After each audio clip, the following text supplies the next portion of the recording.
we green over here represent community groups. What we found in looking at the mind map and in our conversations here was that many of our thoughts clustered into two main themes. One is that the largest barrier to the use of public transportation is community design. Out here in the West, the growth that has happened in the last half century has happened in the era of the car.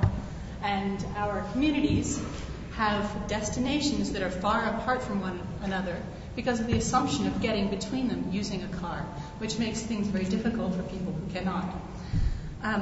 Where we live is far from where we work, from where we shop, from where we entertain ourselves, and in fact where we live is very far from our own social circles. So there's less in the way of sidewalks, and there's more in the way of parking at all of these destinations.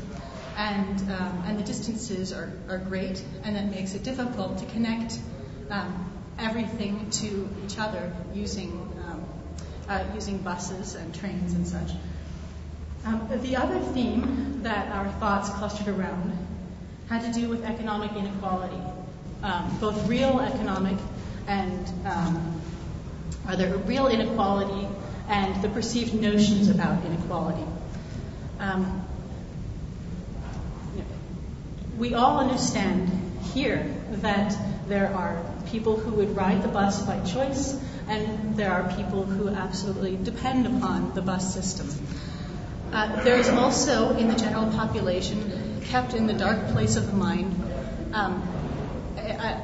an intuitive understanding that there is a class of people who must use the bus and people who are above it or who are able not to. And that perceived threat poses a large barrier to a greater penetration of mass transit. If you take the typical person, we think, who would choose to buy a house at the edge of a cul-de-sac and would choose to not have a bus stop in his or her neighborhood, it's because of something that they want to protect themselves and their family from. And in terms of solutions, it's these people that must be drawn into the conversation. We need to have a positive conversation among every type of person who lives in our community in order to find the mass transit solutions that can serve everybody. And I think we think that if we can address this fear directly, that perhaps it's not so great after all. And it's a matter of habit as well as deep conviction. And getting on the bus, getting on the train can start to overcome the habit-based mistrust of one another.